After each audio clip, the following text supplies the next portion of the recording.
Bismillahirrahmanirrahim. Bismillahirrahmanirrahim. Assalamualaikum warahmatullahi wabarakatuh. Kami dari kelompok 6 Filsafat Ilmu Pendidikan akan menjelaskan tentang hakikat ilmu pengetahuan dalam filsafat mengenai lapangan ilmu pengetahuan.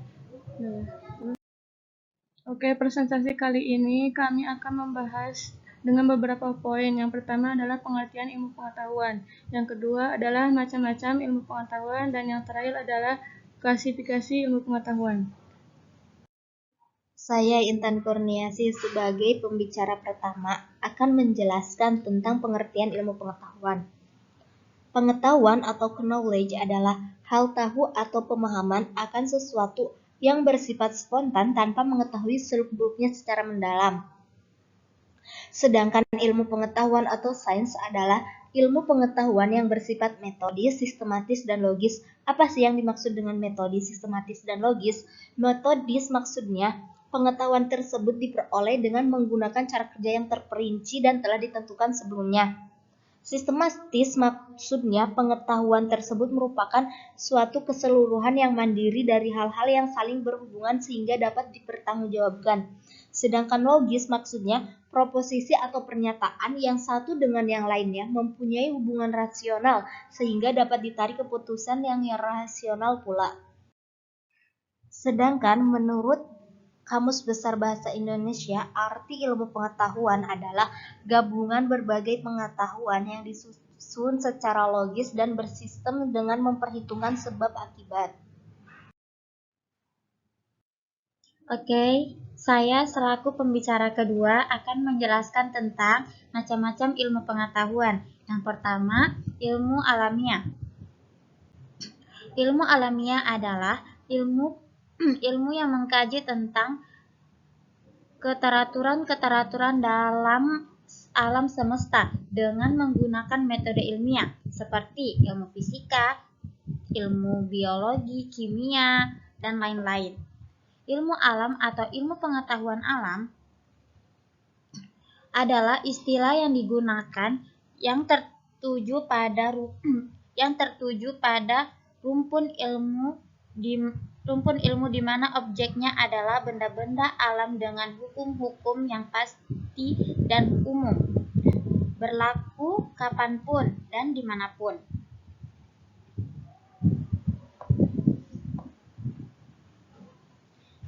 Ilmu alam mempelajari aspek-aspek fisik dan non-manusia tentang bumi dan alam sekitarnya.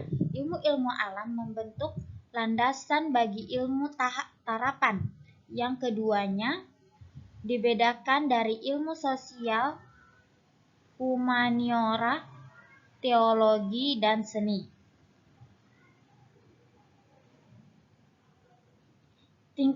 Tingkat kepastian ilmu alam relatif tinggi meningkat, objeknya yang kompleks. Karena hal ini ilmu alam lazim juga disebut ilmu pasti. Yang kedua itu ilmu sosial.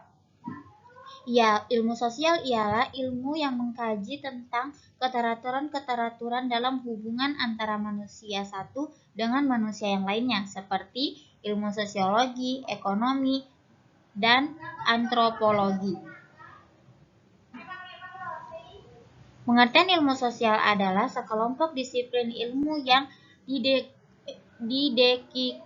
didedikasikan untuk memeriksa masyarakat. Cabang ilmu ini mempelajari bagaimana orang berinteraksi satu sama lain, berperilaku, berkembang sebagai budaya, dan mengetahui dunia.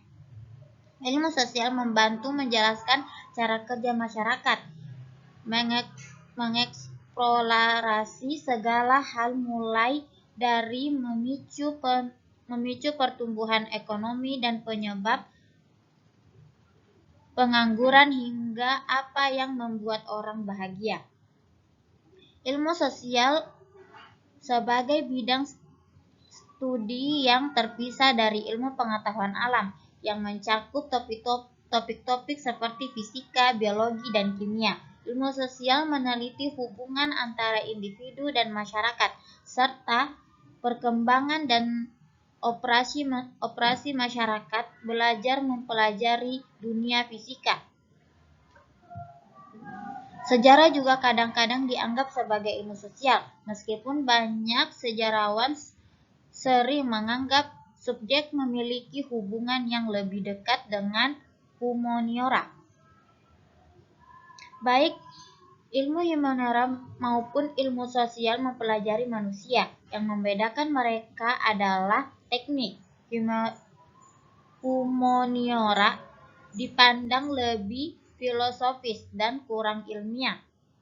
Hukum juga memiliki beberapa ikatan dengan ilmu sosial, seperti halnya geografi, antropologi, ekonomi, ilmu politik, sosiologi, dan psikososial. Dan yang ketiga itu adalah ilmu budaya. Ilmu budaya adalah ilmu yang mengkaji tentang masalah-masalah manusia dan budaya yang bersifat manusiawi, seperti ilmu bahasa, agama, kesenian, dan lain-lain. Pengetahuan budaya bertujuan untuk memahami dan mencari arti kekayaan-kekayaan yang bersifat manusia. Metode yang ini digunakan adalah menggunakan peristiwa dan pernyataan yang bersifat unik. Peristiwa dan pernyataan itu pada umumnya terdapat pada tulisan. Metode ini tidak ada sangkut pautnya dengan metode ilmiah, hanya mungkin ada pengaruh dari metode ilmiah.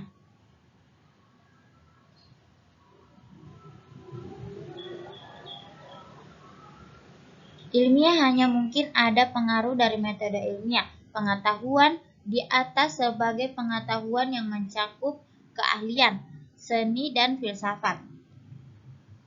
Seni dan filsafat adalah usaha yang diharapkan dapat memberikan pengetahuan dasar dan pengetahuan umum tentang konsep-konsep dikembangkan untuk mengkaji masalah-masalah manusia dan kebudayaan. Ilmu budaya dasar berbeda dengan pengetahuan budaya. Ilmu budaya dasar dalam bahasa Inggris disebut dengan basic humanities. Pengetahuan budaya mengkaji masalah-masalah nilai-nilai manusia sebagai makhluk budaya. Sedangkan ilmu budaya dasar bukan ilmu tentang budaya, melainkan mengenai pengetahuan dasar dan pengertian umum tentang konsep-konsep yang dikembangkan untuk mengkaji masalah-masalah manusia dan budaya.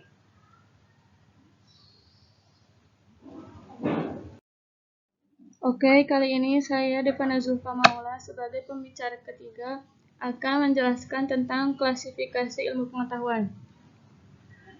Klasifikasi ilmu pengetahuan atau golongan ilmu pengetahuan menurut para ahli dibagi menjadi 4, yaitu menurut Augustus Comte, Karl Raimund Popper, Thomas Kuhn, dan yang terakhir menurut Jurgen Habermas.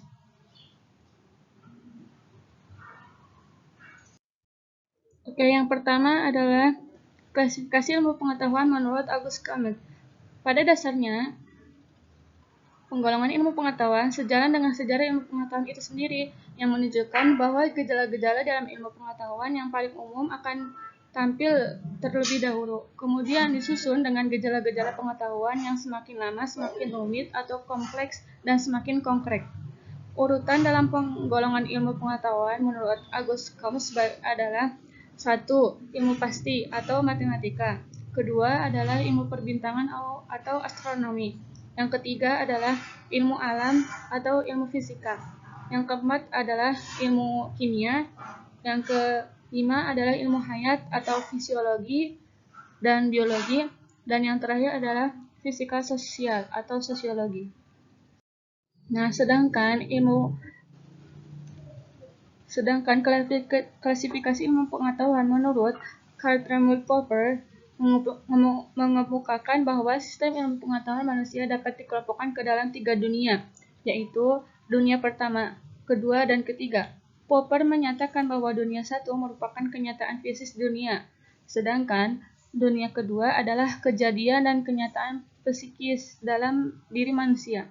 Dan dunia ketiga yaitu segala hipotesa, hukum, dan teori ciptaan manusia dan hasil kerjasama antara dunia satu dan dunia dua, serta seluruh bidang kebudayaan, seni, metafisika, agama, dan lain sebagainya. Menurut Popper, dunia tiga itu hanya ada selama dihayati, yaitu dalam karya dan penelitian ilmiah, dalam studi yang sedang berlangsung, membaca buku, dan ilham yang sedang mengalir dalam diri para seniman, dan penggemar seni yang mengandaikan adanya sesuatu kerangka.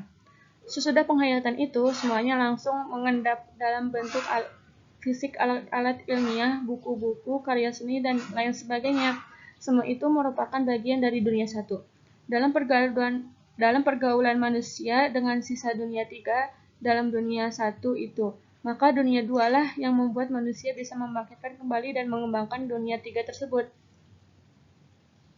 Menurut Popper, dunia tiga itu mempunyai kedudukannya sendiri. Dunia tiga berdaulat, artinya tidak semata-mata begitu saja terkait pada dunia satu, tetapi sekaligus tidak terkait juga pada subjek tertentu. Maksudnya, dunia tiga tidak terkait pada dunia dua, yaitu pada orang-orang tertentu, pada suatu lingkungan masyarakat maupun pada periode sejarah tertentu. Nah, sedangkan ilmu pengetahuan menurut Thomas S. Kuhn berpendapat bahwa perkembangan atau kemajuan ilmiah filsafat revolusioner bukan kumulatif sebagai anggapan sebelumnya. Revolusi ilmiah itu pertama-tama menyentuh wilayah paradigma, yaitu cara pandang terhadap dunia dan contoh-contoh prestasi atau praktik ilmiah konkret. Menurut Kant, cara kerja paradigma dan terjadinya revolusi ilmiah dapat digambarkan ke dalam tahap-tahap sebagai tahap-tahap, yaitu 2 tahap, yaitu tahap pertama, paradigma ini membimbing dan mengarahkan aktivitas ilmiah dalam bahasa ilmu normal atau normal science. Dalam tahapan ini, para ilmuwan tidak bersikap kritis terhadap paradigma yang membimbing aktivitas ilmiahnya. Selama menjalankan aktivitas ilmiah itu, para ilmuwan menjumpai berbagai fenomena yang tidak dapat diterangkan dengan paradigma yang dipergunakan sebagai bimbingan atau arahan aktivitas ilmiahnya itu. Ini dinamakan anomali. Anomali adalah suatu keadaan yang memperlihatkan adanya ketidakcocokan antara kenyataan atau fenomena dengan paradigma yang dipakai. Sedangkan tahap kedua, menumpuhnya anomali menimbulkan krisis kepercayaan dari para ilmuwan terhadap paradigma. Paradigma mulai diperiksa dan dipertanyakan. Para ilmuwan mulai keluar dari jalur ilmu normal. Tahap ketiga, para ilmuwan bisa kembali lagi pada cara-cara ilmiah yang sama dengan memperluas dan mengembangkan suatu paradigma tandingan yang dipandang bisa memecahkan masalah dan membimbing aktivitas ilmiah berikutnya. Proses peralihan dari paradigma lama ke paradigma baru inilah yang dinamakan revolusi ilmiah. Sedangkan ilmu pengetahuan menurut Jürgen Habermas, pandangan ia tentang klasifikasi ilmu pengetahuan adalah sangat terkait dengan sifat dan jenis ilmu. Pengetahuan yang dihasilkan akses kepada realitas dan tujuan ilmu pengetahuan itu sendiri. Ignaz Kaleden menunjukkan pandangan Habermas tentang ada 3 kegiatan utama yang langsung mempengaruhi dan menentukan bentuk tindakan dan bentuk pengetahuan manusia, yaitu 1. Kerja. Kerja dibimbing oleh kepentingan yang bersifat teknis. 2. Komunikasi. Komunikasi adalah interaksi dibimbing oleh kepentingan yang bersifat praktis. Dan ketiga adalah kekuasaan. Kekuasaan yang dibimbing oleh kepentingan yang bersifat emansipatoris.